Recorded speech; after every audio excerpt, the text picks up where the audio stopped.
a very good evening, and thank you for taking time to join us in our first panel session tonight. So today's day is Helm on Spouse, and it's a very interesting subject. So I've got three different experts, each helming different spaces, to talk about the sexual connection and keeping the intimacy alive in every marriage. Because we all know when we first get married, all starry-eyed, staring into each other, and then after the kids come out, and then household chores come, and then errands, it's like intimacy gets displaced, right? And how do we even go the mile or even to death do us part if there's a lack of intimacy? So I'm very happy to introduce three different experts. Cindy Leong will be anchoring intimacy like in the mindset, right? Like mentally. What does it even mean? The founder of Relationship Studio. Stay tuned for the prizes that we will be giving at the end of this segment. Andrea is from the Athena Rising, where she talks about intimacy at the emotional level. What does it actually mean and what we can do? And then we have Dr. Jess from InSync Medical, who will be talking about it physically, right? Because I think we all have different definitions of intimacy. So with each of us helming the different spaces, it will give a very holistic flow. Yeah. So I want to start this time with Cindy. Yes. I want to ask you, what's your definition of intimacy? Because in your work you do like Enneagram profiling. So if you can just share that with us. Yeah. Okay. So different personality types on the Enneagram, they see intimacy differently actually. So your way of seeing the world is not my way of seeing the world. So there are 9 different worldviews. Intimacy can also be in the mental level. It can be the emotional level. It may not just be sex itself, right? It can be a good conversation. It can mean a quality time, or a quality activity together, getting to know each other. So intimacy, there's a short form. We always say, "Into me you see." So it's how deep into each other that we are seeing. I think that's so beautiful, Eva, as you share that, because I think the very natural way is self-projection, and we do it unconsciously. So for example, like the type, right? I've done your profiling type, so it was very insightful. I'm a very fast go-getter, right? And then my husband is a little more relaxed. So unconsciously, I'm already like, men's supposed to be faster, men's supposed to lead the way, and he's like, why can't you slow down? And I'm like, why can't you work faster? Always behind me. Yeah. And and so I think when I begin to remove those lenses that comes from me, my natural type, and begin to appreciate him for who he is, that's what into me see, right? Like into him I see, into my child I see. Yeah. It starts from removing the lens. You are very right. Yeah, because if you keep having that lens, right, then you're just picking on that person. So if you have so much of complaints and dislike about that person, how much intimacy can you get, right? Would you be able to give us an example of how, like, when two separate individuals realize how different they are, it actually salvages or brings them closer? Okay. So there was this interesting couple that came to me. Initially, the wife was like, how can you tell my husband to stop doing things I don't like him to do? Yeah. So I was like, oh, what is it? So I thought, like, why the husband keep doing things that she don't like him to do? So then I asked, what was it? They said, oh, I don't like him to touch my butt in the public. So then I was like, wait a minute here, right? And then I actually asked her, how are you with your body image? Right? How comfortable are you in your own skin?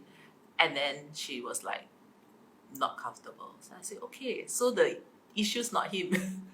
The issue could be you instead of him. So many a times in when people come for coaching, right, we just look at the surface, like it seems like the husband keeps doing things that she don't like. It seems like he's not helping the relationship. But then when we go deeper, then we realize, it's actually, the wife herself does have a body image issue. And then I say, if your husband is touching you in the public, it shows that he desires you, and that's normal, right? If he's touching someone else, that is not normal, right? So it's normal. Yeah, it shows that he wants you, he desires, his way of communicating, he wants you, the intimacy. So after that, we had sessions of coaching on her self-esteem, body image, being comfortable in her own skin. And then after that, it got so much better. I'm laughing even as you're sharing this. You know why? My husband has the tendency to like curl my hair or touch me, right? And I'm like, like not now, but so I think there are always different issues, right? And for me, what I actually got is, when I'm like, not now, he's like, then if I don't touch you, then touch who, right? I'd rather my husband like still be attracted to us than touching whoever else, right? Yes. So, and for me, what I actually got from that, right, for me and my husband, is actually the 5 love languages. That for my husband's is touch. For me, no need. Spend time together can already. If I love you, you have my time, and that is my biggest love language. So I get that. So for all you people out there who think, it's your spouse that has something, maybe we should first look at ourselves. And as we begin to heal ourselves or work on us, we begin to be more open to a lot more things. Yes. And wonderful. And Andrea, anything you want to share about what does intimacy mean for you emotionally? Well, I guess it moves along a whole spectrum for me. So I often get asked because of what I do, like, there's a lot of associations of intimacy with sex. But it's actually really a whole spectrum of pleasure and of eroticism. And sex is kind of part of it, where we throw in elements of like openness, vulnerability, and being connected. And the elements of how much these apply, almost like an ingredient in a recipe, kind of varies from couple to couple, and also individual to individual, And then when they come together as a couple, they kind of create their own blend. And so I find intimacy, it's almost like an ongoing project, at least for yourself and for a couple, where they kind of figure out the different elements that work for them, how it brings them closer and how it brings them together. So a lot of my time when I speak about intimacy is to kind of pull people away from the idea that it's not only about sex.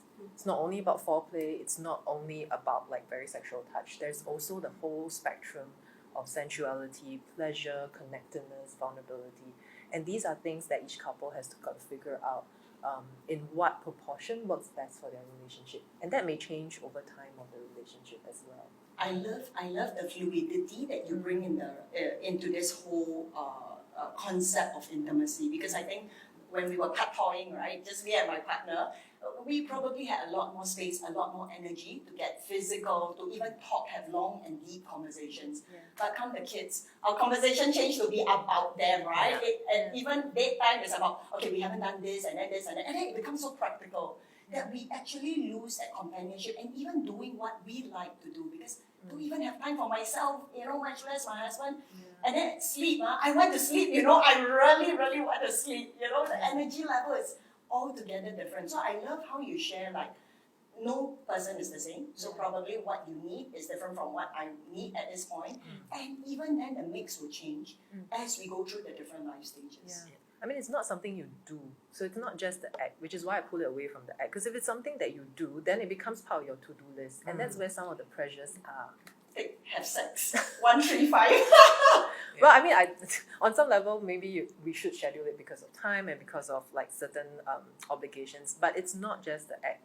And that's what the whole intimacy encompasses. Like, when you wake up in the morning, how you look at your partner, I mean, of course, maybe for some people, they're not morning people and, it doesn't work. But like, when you hand them their coffee, like, how do you do it? Like, nah. Versus, like just with a smile, or as much of a smile you can garner in the morning, Like sometimes it's these little things, it's that connectedness, that interaction that creates that whole intimacy package. This is just, did they have sex last night or not? Something like that. You remind me, right? Like even just here to, actually I think scheduling it does work.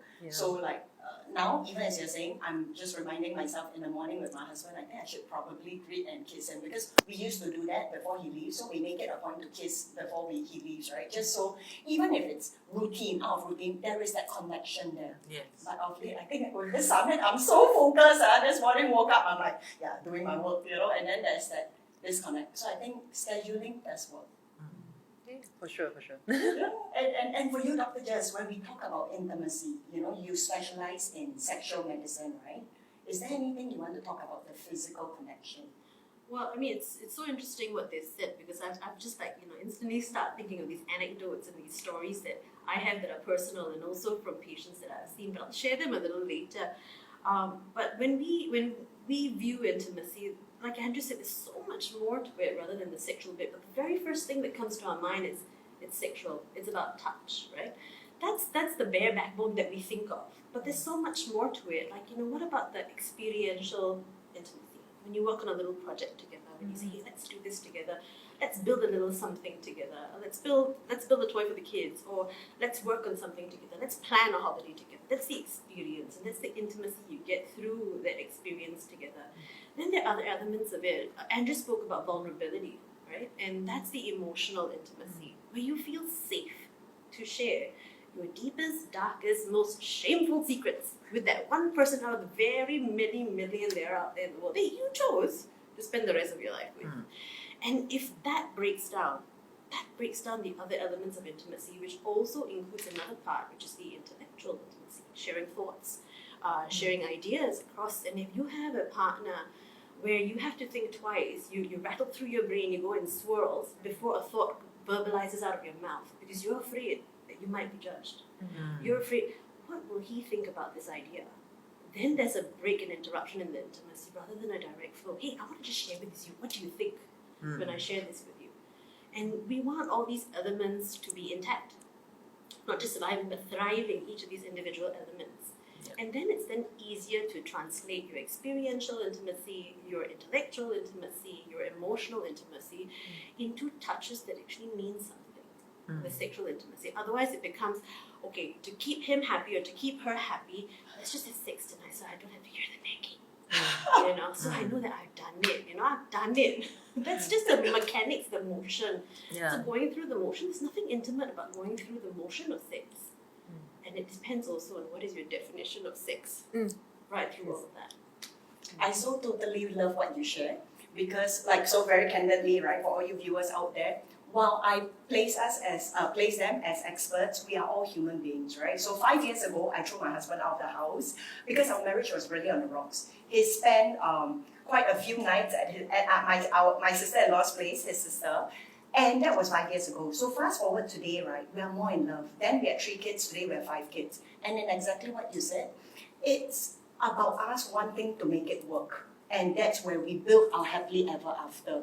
It's not just about tolerating each other, like having sex for the sake of. So, if I can just very candidly share, right?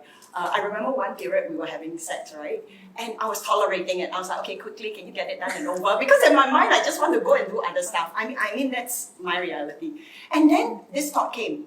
Since I'm having sex, I could tolerate it, like I tolerate the entire marriage, or I can enjoy it, right? And I decided, you know what? Since it's going to last for X amount of time, let's just enjoy it. And as I gave myself fully into the experience of it, it changed, it transformed. After sex, instead of it being a to-do list, right? I actually felt more connected with him. And I know that he felt likewise, in just that engagement of giving myself fully and him, it was a completely different, like heaven and hell experience.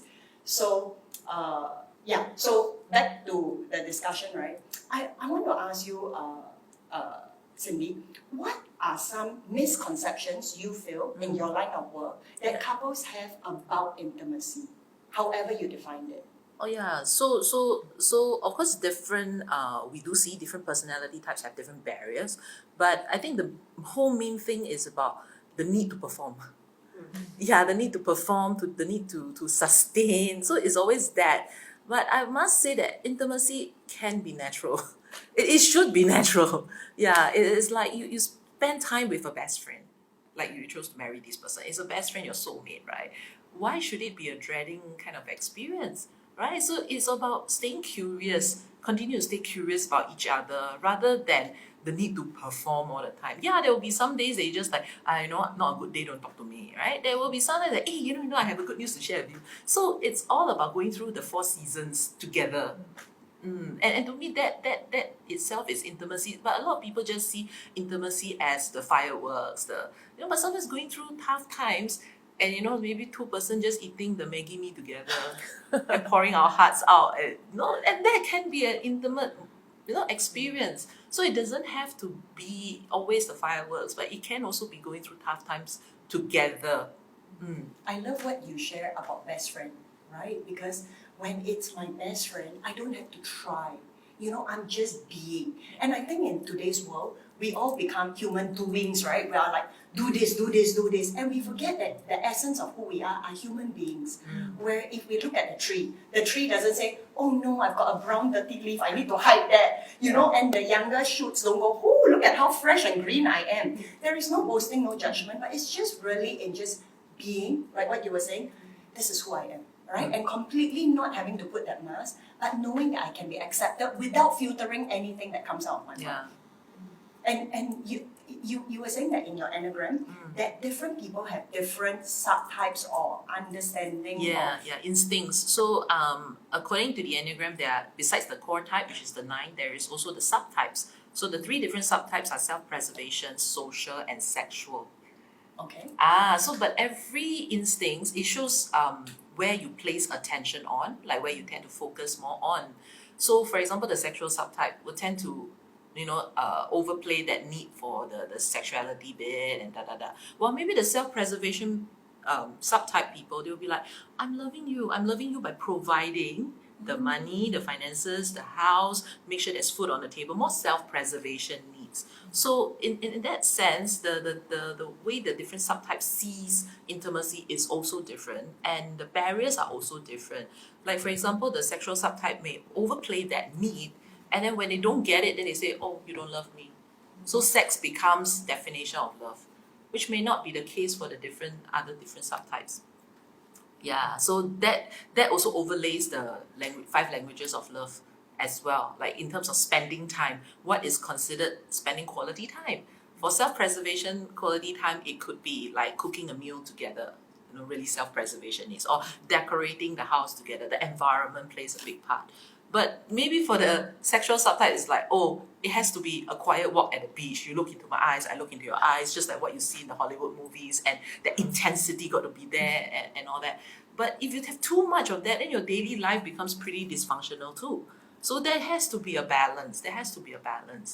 Yeah. Wow, there's so much depth and richness to this, to what I'm hearing you say, because it's not just the 9 different types, but even quality time, it's a different activity as they come from a different subtype that fulfills that individual. Yes. So I could be spending quality time with you, but probably for me, it's about doing something functional. And for you, completely missing out on that because you didn't gaze into my eyes, you were busy gazing into the front pan. Yes. And then at the end, that dissatisfaction, right? I'm like, we just spent 2 hours cooking, what more do you want? You're like, you spent 2 hours with this frying pan. Yes. Yeah, Yes, and I have that misunderstanding before among this couple where the girl just had a graduation ceremony, came home very happy, and the boyfriend just spent the last 2 hours cooking a very nice meal for her.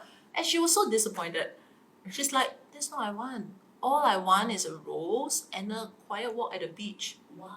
And then he's like, if you would have done this for me, I would feel so loved and I would feel that there's this intimacy and connection there. But you didn't like it. So that became a quarreling point at one point. And when they come to the coaching session, then now they realize their focus is on different things. They feel love through different kind of activities, connections, right? So yeah, there's no right or wrong to that. There just must be some sort of balance. I love the word discover in what I'm hearing you share, because I realize that even what used to work like 3 months ago may no longer be relevant today. But as if I go into the relationship, but last time you liked the egg cooked this way, why now not the same? It's a potential setup for a big argument, right? But as I go into the relationship every day, discovering who you are as a person, who you are newly, while I do have some sense, but newly, to allow that space, I think there's a deeper daily connection, so it's a growth together. It's not just, okay, here, and then stagnant, but it's something that we go deeper both ways. Yeah. Very beautifully shared. Andrea. Yeah. Misconceptions. What is, like, in your line of work, this misconception that causes couples to actually attack instead of... Well, there are a lot, but we will try and condense it.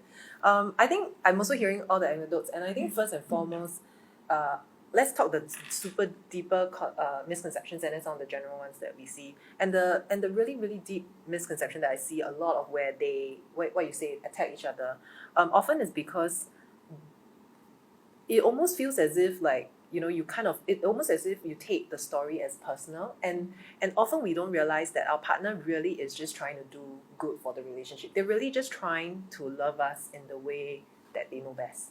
And often it goes into, it could be our own personal stories, maybe our past experience, maybe our triggers with certain issues, like for example that body image case, where we then go into like, like this person is not loving me, versus no, actually our partner's really just trying not to screw it up. Like, so, if we look at it from that viewpoint, you often are able to find a lot of ways. Your partner is really just trying to do their best in their way. And that's when you see the compassion.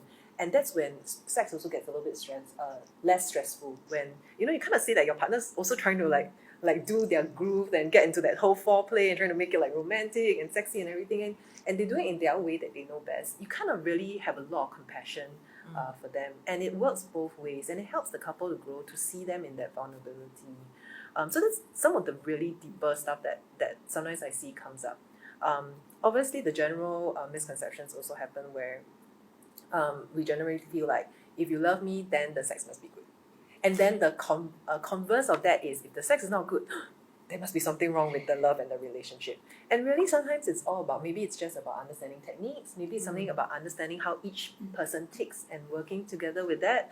And sometimes even just working through your own triggers and vulnerability with sex or intimacy issues, and then helping your partner understand that concern, and you understanding your partner's concern with intimacy and sex. So I think trying to make that assumption brings it very much into our own, like it becomes very selfish, like, oh, because of this, so my partner doesn't love me, versus how are we going to try and make it work? So I find that misconception actually does happen quite a fair bit, a link between love and sex, and also a lot of where it's your responsibility to again, like perform. It's your responsibility to pleasure me, therefore then it will then it'll be good, versus your experience where you're like, no, why don't I like try and enjoy it? Let me enjoy it. If I change my perspective, what's going to happen? And then you realize that everything changes for you because you made that mindset change, or that experiential change.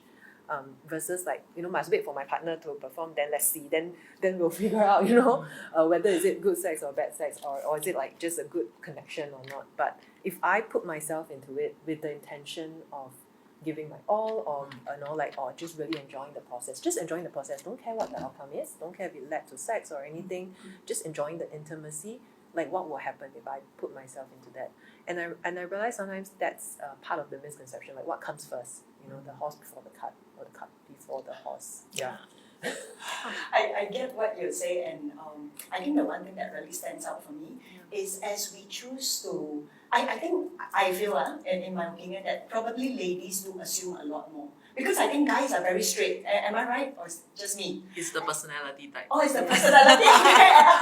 Cindy will say it's the personality type, because I think a lot of female friends that I know, we tend to have a lot of expectations in our mind, but we don't say this is what I want. We assume you're supposed to know because you are my partner, and in that lack of clarity in communication, right, is where then the poor guy is left guessing. Yes. And guess how many times he has to guess, and then wrong, and then he get angry when it's wrong. So I think even like number one, being clear, we're not taking it personally, but knowing that it is about this relationship. Right? It's not about you as a person. I don't put you down as a person.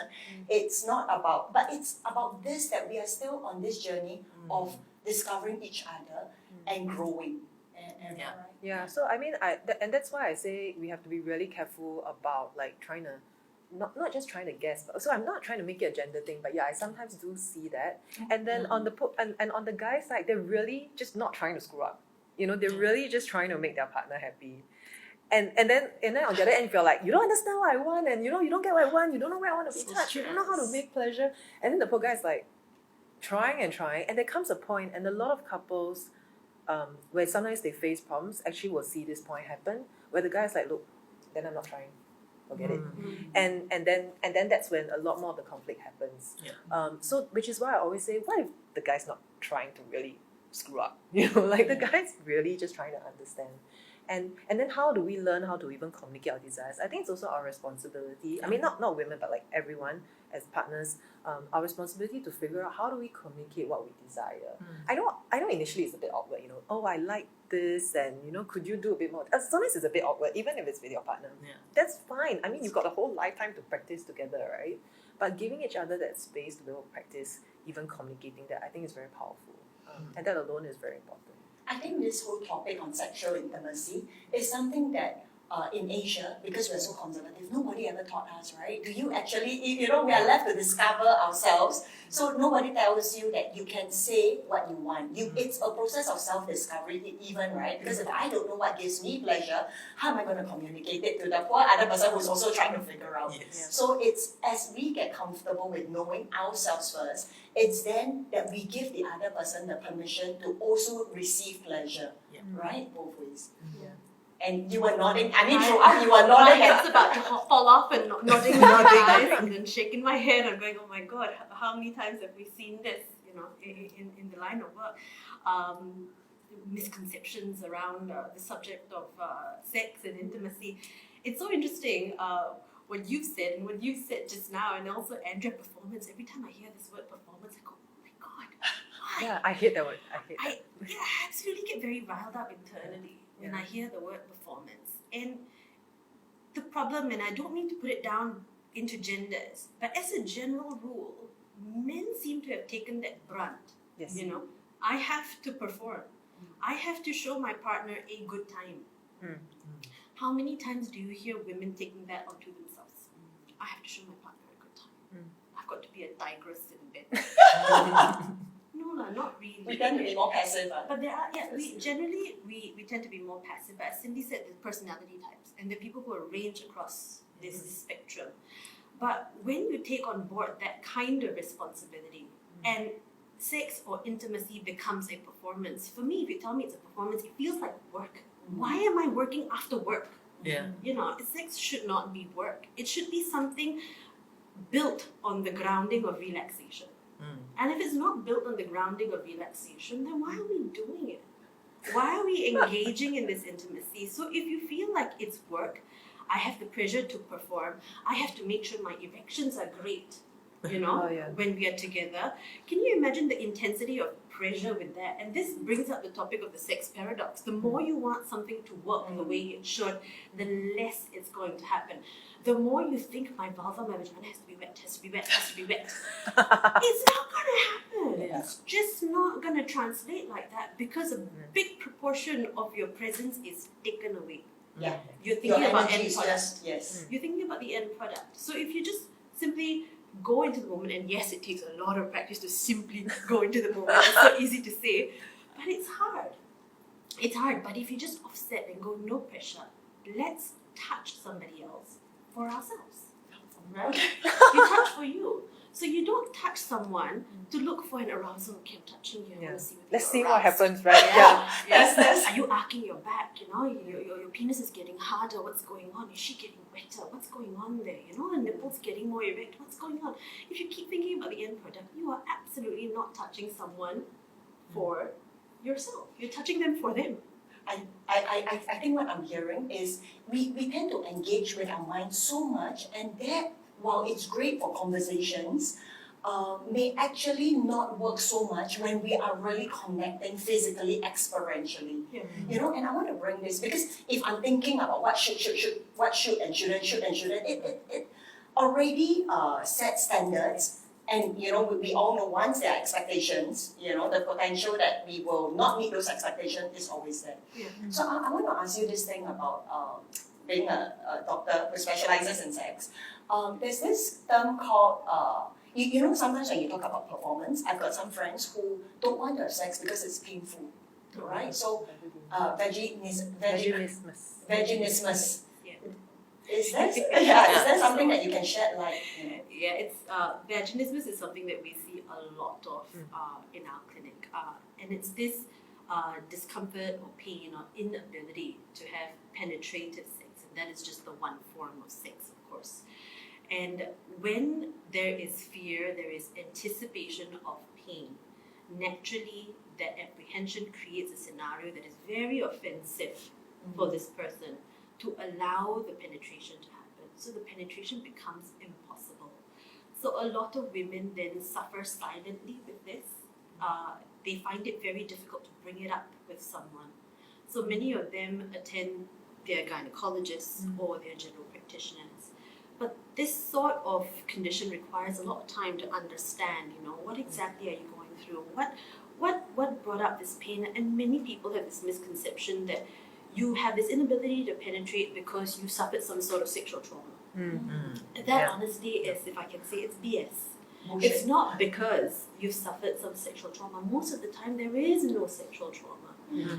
But it's because of a lot of suppression, being told that, sex is not to be had until you get married, it's evil, it's you can't behave sluttily, you can't be promiscuous, and that stops you from even exploring your own body.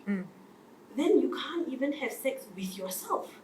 So that is stopped in the younger days as you're exploring yourself. So a lot of young girls who've just been married, they'll tell us, and we'll explore this. We'll go, tell us why. How much have you touched yourself? What have you done with yourself? Because generally, your first sex partner is you. It's not somebody else. It's not another entity. It's really you. And a lot of them will tell us that no, they're very squirmish about touching what we have deemed as erogenous areas of our body, but the vulva. It becomes an entity you carry with you everywhere you go. It's part of you, but it's foreign to you. Separate, It's almost separate. It's like, no, I can't touch there. And it's a very squirmish exercise to touch there. And it's what the both of you have mentioned. If you're not aware of yourself, then how then do you expect another partner in a heterosexual setting who doesn't own a vulva Yes. to understand what works for you? Isn't it harder for them when you don't know what works for you? So breaking those boundaries and going, look, it's okay for me to explore me because this is my body and I should be able to look after it. I should be able to touch it without the connotation of promiscuity or any negativeness to it. I'm simply understanding me.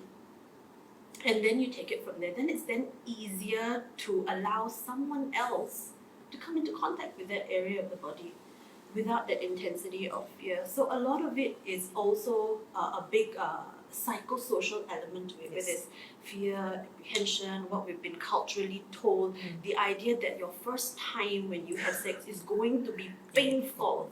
Look, if you told me that, all I'm thinking of is, it's coming, it's coming, it's coming. It's going to be painful, right? Rather than being told, your first time is going to be an experiment. Just experiment. If it works, it works. If it didn't work, look, you've got so many more years. It's not going to happen on your first night, is it? Right? So it's just toying around with it, being cheeky about it, being playful with it, and just being a child.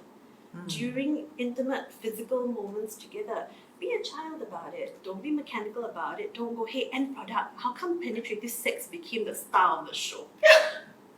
Wonderful. I so love how you just dispelled the guilt and the shame, right? Like even growing up, owning my sexual self, knowing who I am as a woman, and as you just remove, there's nothing shameful in that. There's no guilt. And then as we begin to embrace ourselves, it brings on a whole new inner confidence. Yeah. Okay, and now I want to shift it to a slightly more practical level.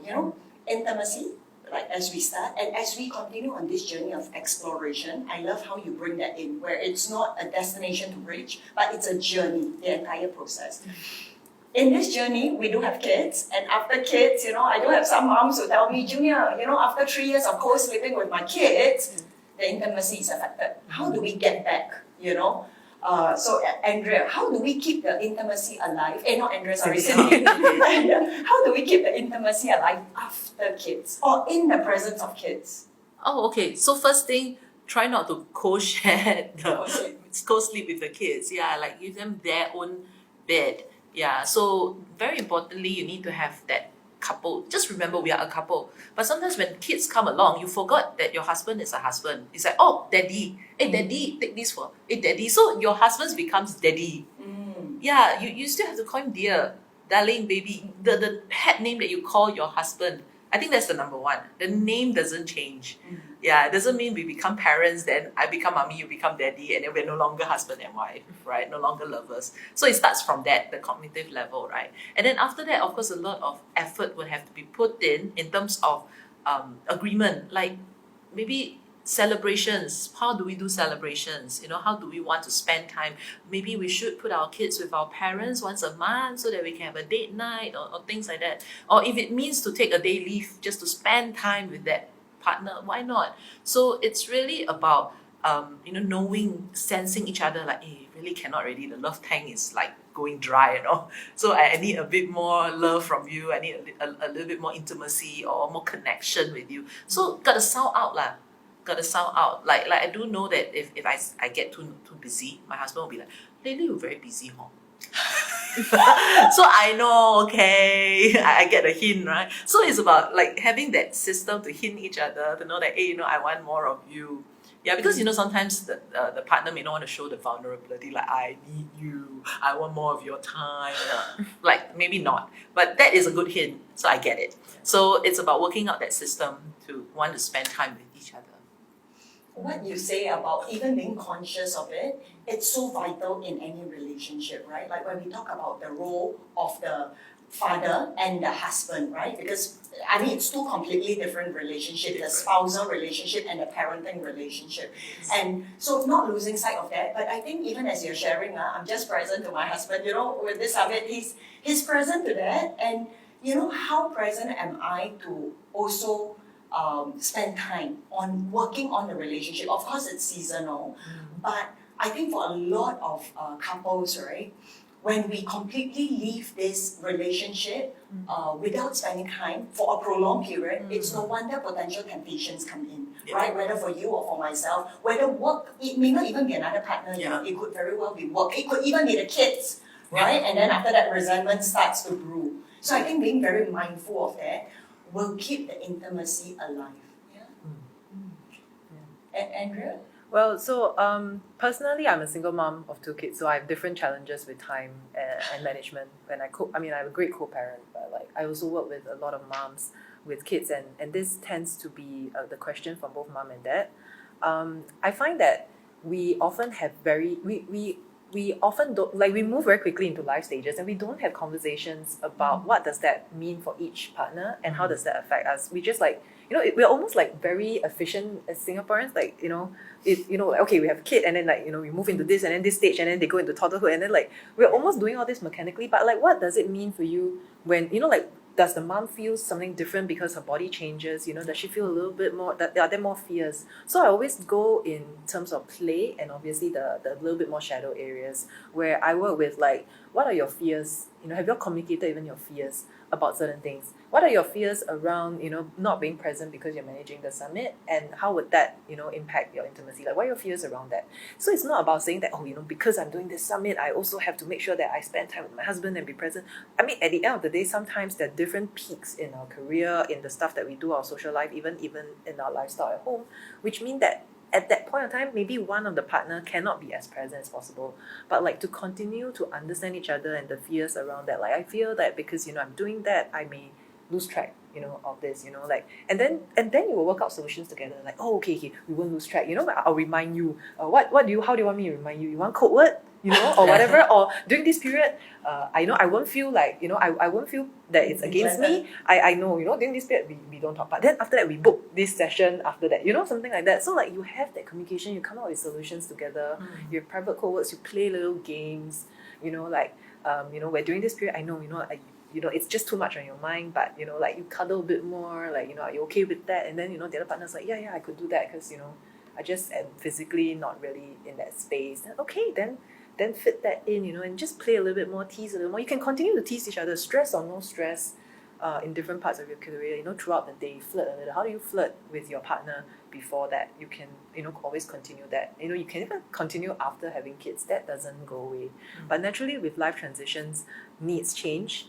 Even your concerns and what you think about change. So have that conversation, because one partner may be very concerned about maybe body after childbirth, but another partner may be more concerned about finances, about child after the child comes out. So then they have different stresses, and that affects their libido, or even just the need for connectedness or the way they respond to intimacy differently. So have that conversation, and that's what I usually facilitate when I see post childbirth, or like parents with kids trying to just figure it out. So it's not so much. I mean, so obviously one of the solutions is set certain time together. But if you set that without having that conversation, then you end up going for date night or sex night, and you'll be like, okay, we're doing it.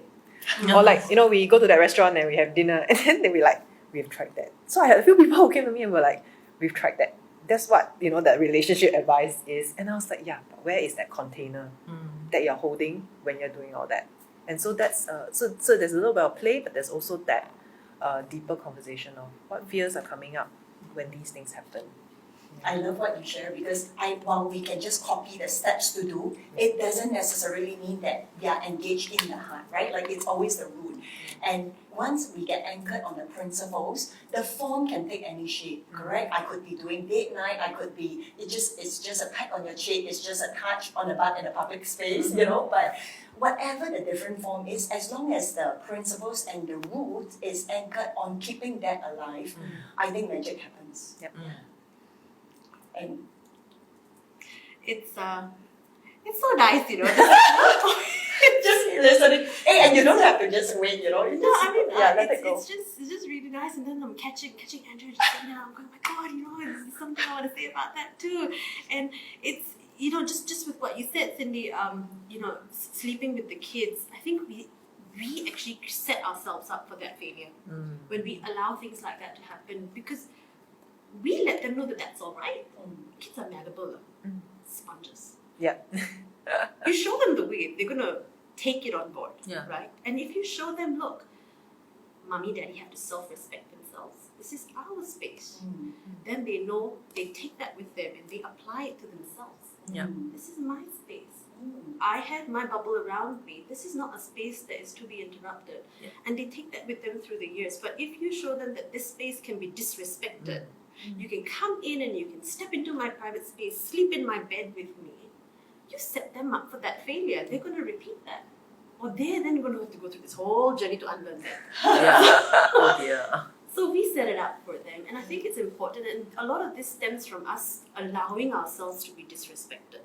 And we allow that to happen because we are often worried about offending somebody else, seeing the kids upset.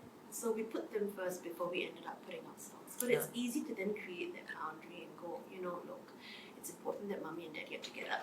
So, like for me, with my kids, I remember there's one night that my son said, no, you have to sleep with me because it's a Saturday night. And then I'm like, yeah, I did say that, but yesterday daddy slept alone and he couldn't sleep. Wow. And he missed me. So, and daddy was there and daddy gave this face to him. And he goes, can I have mommy today? And then he looked at that and he realized, this is it. He goes, okay, you can have her today, And then so he allowed that to happen. He made that decision himself, seeing that was important, and that we as parents also have needs. It's not all about you. Again, you're not the star of the family. Yes. We all are little stars, and each of our stars, each of our lights have to be respected. So the kids can make the decision, but we will set ourselves up for failure if we allow it to happen time and time and time again, because you've created that as a norm. Yes. Yeah.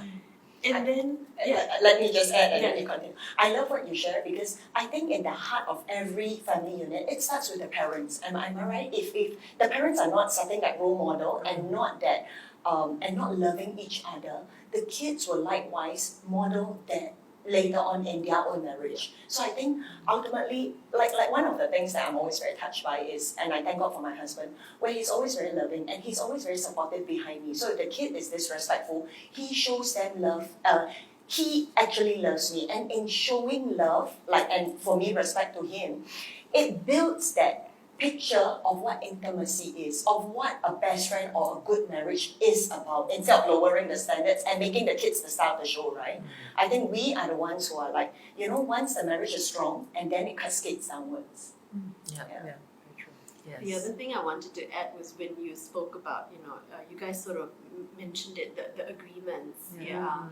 And this thing, this assumption, this fear to offend somebody else, and then that stops us from opening up a conversation. Then it becomes a silent agreement.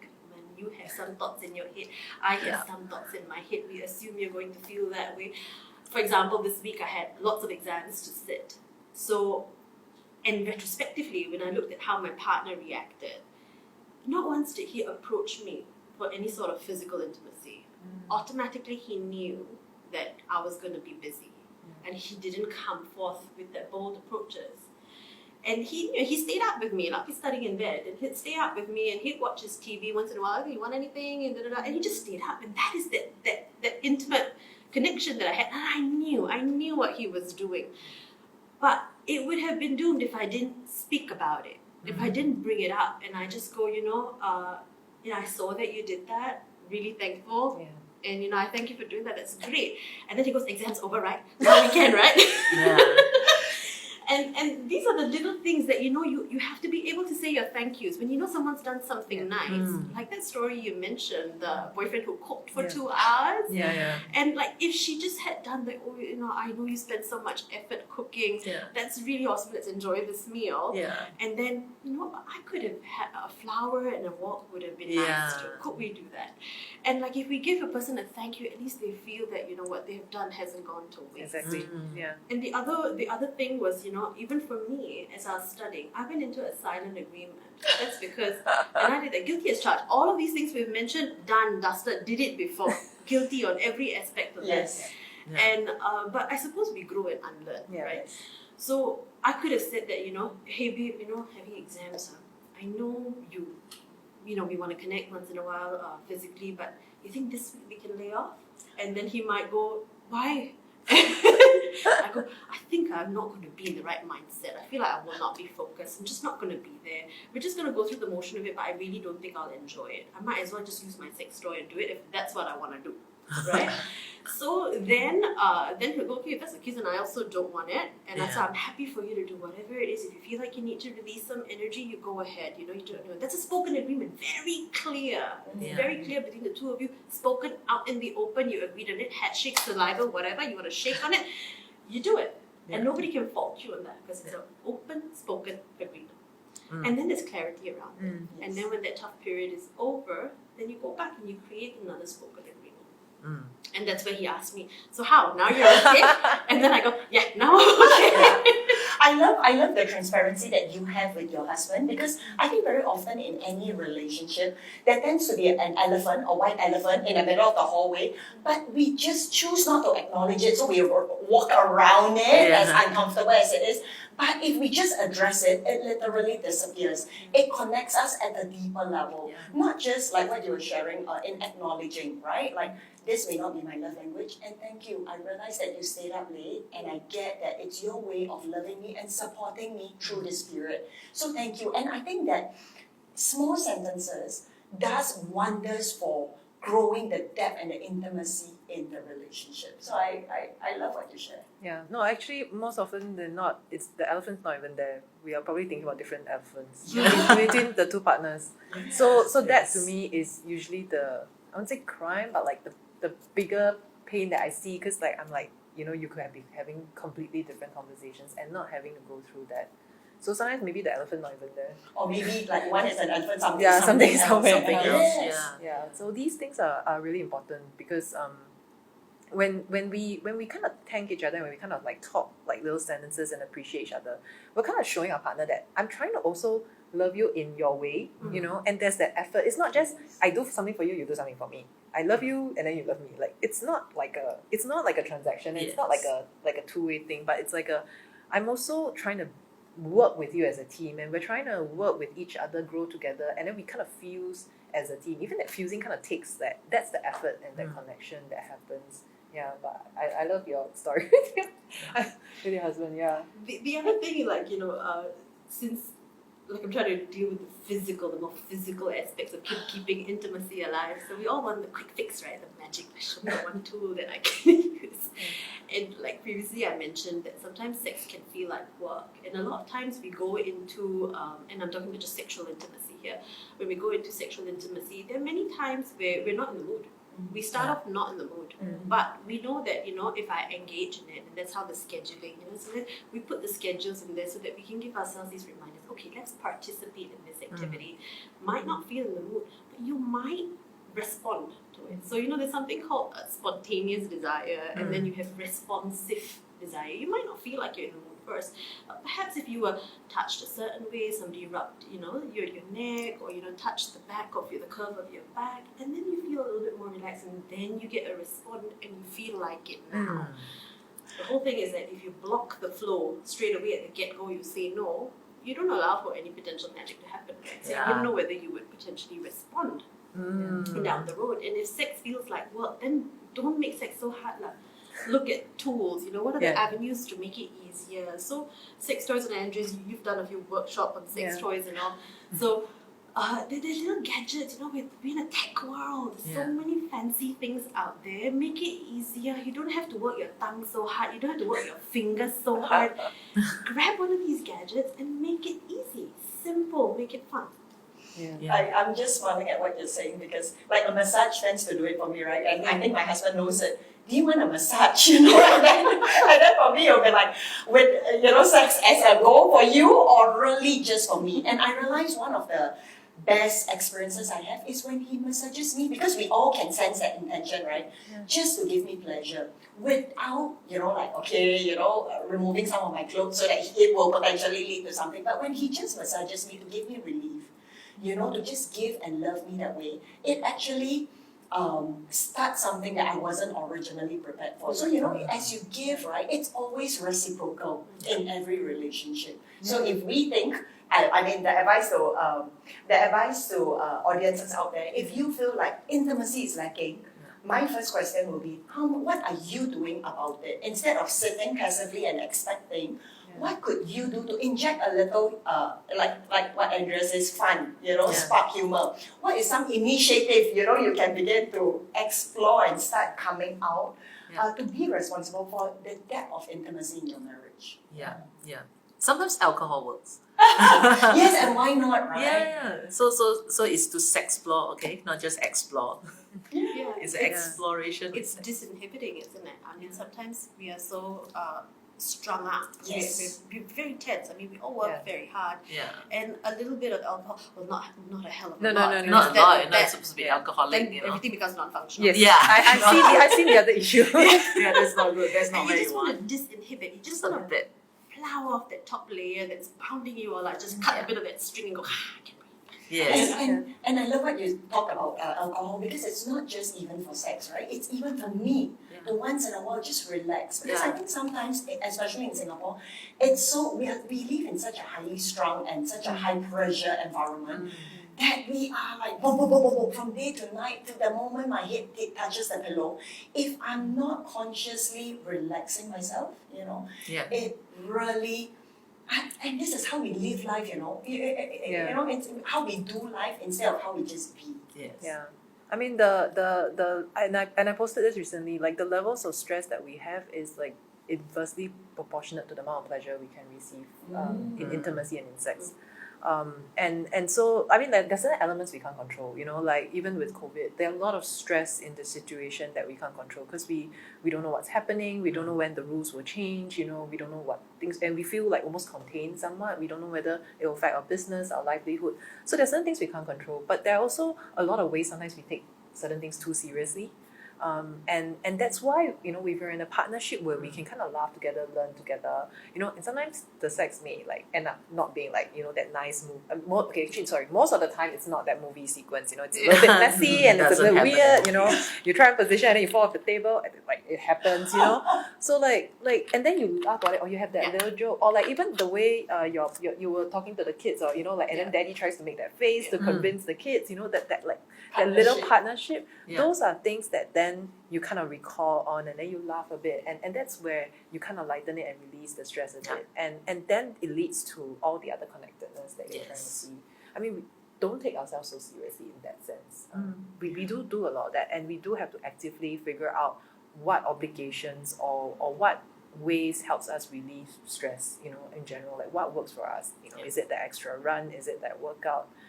Is it understanding that we don't take so much obligations? Is it understanding how we we view certain things, like, you know, how seriously we view certain things, almost. Yeah, it's a lot of that whole inner work, and then therefore enriches our relationship and our sexual intimacy. I think when we know what makes us happy, that anchors us, and then we're whole and complete to then give. Okay, I just wanted to wrap this up. I think it's a very insightful conversation, and I just wanted to ask, right, to sum up, you know, what's one advice that you can give parents, viewers out there? You know, one specific action couples or an individual can do more of. I would say is to intentionally spend time to delight your partner. So it's intentional because we're all busy, right? Intentionally, right? It has to be intentional. If not, it will be out of the window. But to come from the angle that I want to delight the other person, you know, it's like Ritz-Carlton, right? They have this, have you delighted your client, anyone in this week, right? And I think that is so important even in our marriage. I mean, if we will serve our client at the topmost, well, why don't we serve our spouse? I mean, we are called into that relationship to serve. Not to be just thinking about myself, right? It's to serve. And when we put the other person first, the other person will also do likewise. Yeah, so I think it is like a giving relationship. Like when you are in a relationship, you give. So so it's about intentionally doing something, and it may not be the way I want to be loved, you know. It's the way he wants to be loved. And so sometimes, like I say, he's just doing his calls, right? And I'll just like, hey, I'll get you a drink, or like so long he hasn't been like munching any snacks, so I just like, hey, your snack. You know, things like that, right? It's just like small little acts of service. Yeah, so again, the love language. And then of course his subtype is self-preservation. So food works perfectly fine. Yeah. So food is the one. I'm hearing my husband there, but I'm just wondering whether his is more self-preservation or the sexual parts of this, right? So it's self-preservation. So self-preservation, people tend to see sex as more like For offspring. yes, survival needs, huh? Yeah, well, for sexual subtypes, it's more like the connection, the intimacy, and the da-da-da. However, we cannot just be using this, our own subtype, to judge the other person, right? So the self-preservation spouse is also working very hard to put food on the table, to make sure you have a house, you know, to live in, and all that, and the space to create that intimacy. So all are important, right? So his way of the love language is really food, lor. Act for service, food, lor.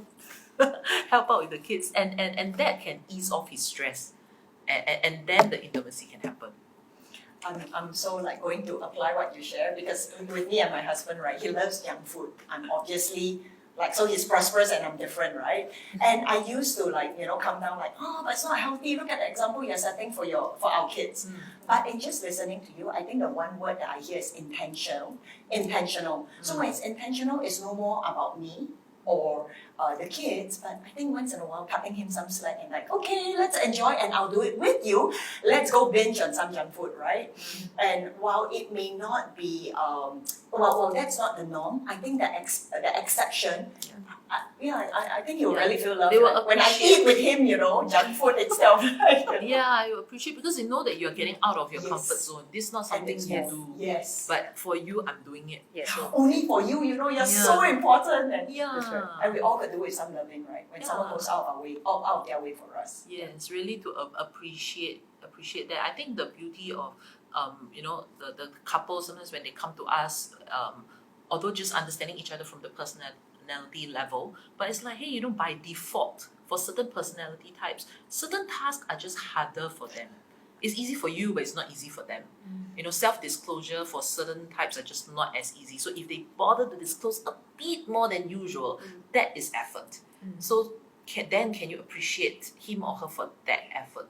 So it's not to measure it at your standards, but to understand that that person is also putting in the effort, and appreciating them. I so love how while you have the 9 types, it's not about boxing someone in, but throwing away the boxes and really understanding each person for the unique person being that they are. Andrea, any one advice? Well, so I would say make it a practice every time we're kind of initiating more intimacy, or maybe just before we go into the act of intimacy, to make it almost like a practice or mantra. I say this a lot in different workshops: no judgment and no expectations. So no expectations in terms of how it's supposed to be. Like yesterday was 10-10, so today must be 10-10. Or yesterday was like no rating, no grading, no expectations. It is what it is, like whether there'll be climax or not, that is a different story. It is what it is, and it's just the experience together, and then no judgment, so no rating, no, not like today is 7-10. Oh, today is 7. Maybe tomorrow we'll try for 8. Like none of that. So no judge. So like almost like a mantra, and it's a practice because we are going to fall back into our habits. So it's just a practice. It's a muscle that we're trying to practice. So just to make it a practice, like no judgment, no expectations. I think that mantra can literally be applied in life in general, right? In whatever you do, like no judgments, no expectations, so that we fully give ourselves into whatever work we do, whether it's your studies, whether it's the summit, whether it's in pleasing my partner or in just serving the kids. Yeah, very good, very powerful. The one thing that I've applied to myself, and I haven't gotten into a place where I'm helping people as well through this without having gone through my own struggles. So I've had relationship coaching as well. And the one thing that I really picked up from there is to be vulnerable with your partner. Because we cannot assume that they understand what we're feeling up here. They can't read our minds. And sometimes it's hard to read our own minds. Yeah. And if we don't share, and we don't share things that we might feel guilty about, might feel shameful about, and we're constantly wondering what he might think about it if I were to share. Instantly you create the blocks. Instantly you're not relaying the information clearly, and they're not going to fully comprehend what's going on up here, what's going on down here. And I think it gives them a fair opportunity to then be able to respond back properly. If you are not vulnerable, then that's not going to happen. And the other thing with the physical aspect of things is that, when you're doing something for your partner, or you're engaging in a physical, intimate activity with your partner, and if you don't feel like it, but you've gone ahead and done it, and you've done it because you know it makes them happy, you have to check the reverse. Does it make you happy to make them happy? If making them happy makes you unhappy, you've got to pause and stop and evaluate, why did I get angry doing that? And I've had moments like this where I've allowed the physical sexual activity to carry on, but I was very unhappy about it. But I allowed that to happen to me, and I got angrier through that process. And I took that anger with me, and it one day seeped out in an argument. It just goes and it pops. It will come up in an argument down the road. So if you find that you're getting angry doing something, sometimes we have sex angrily. It's the obligatory sex. So we have sex angrily. You got to pause and go, stop for a minute. Why was I angry in that? And relay that to feeling a little bit angry. And then you take it from there. Clear that and then move on. I can so identify with that because there was a period where obligatory sex, it went on for an extended period of time. After a while, I really had this conversation with my husband where I was like, you know what, let's say no for a while, because I unconsciously find myself saying yes, yes, yes, even though my heart didn't want. And I was beginning to resent sex. I was beginning to resent him as a person, even though, and all this time he didn't know, right? Because it's all inside, bottled up. And as soon as I got present to that and I began to say no, so for me, it was about drawing my boundaries. I was like, can you give me a bit of space? And as I began to say the first no, uncomfortable as it was, I just said no. And I realized that I began to build up the sacredness of sex, right? Of what I want sex to mean or symbolize in our relationship, where I want it to be something that we enjoy. And it reached the point where I wasn't enjoying. And having the courage to just communicate that so that he gets, it's not about him, it's about me, right? But then so we restored that, and now, and I think when he actually began to respect those boundaries that I drew for a bit, it made me fall in love with him more. It made me realize, wow, this is a man who truly honors me and what I want for this period. Yeah, so very wise words, and thank you, ladies, for the very delightful conversation. I think it could have gone on. And so for all you viewers out there, we have very generous gifts from each of our ladies. So Cindy will be giving a 2-day profiling workshop, the Enneagram workshop, where she talks about the 9 types and the 3 subtypes. It's worth 686. So just key in profile, PROFILE, profile. That's for Cindy if you want her free workshop. And then Andrea will be giving away a free couples deck. It's worth $39.90, where it's about having fun, right? Like if we are not so creative, right? People have already creative people have created that for us. Why not use it, right? Yeah. Like what? There are so many. Just play a game. Yeah, play a game. So just key in deck cards. And for Dr. Jess, if you have one free intimate consult, so if you have any woman-related issues, right, because all of us are unique, and you want a private consult with her to better understand your physical body, worth 120, just key in intimate consult. That's for Dr. Jess. Intimate consult, deck cards, and profiling for Cindy. So other than that, thank you. I trust that today's session was insightful. And if you have any friends, any female friends that you feel will be able to benefit from this share, invite them to register because they will still be able to watch the replay, which we will leave here. So thank you, and you have a great Wednesday evening. Bye.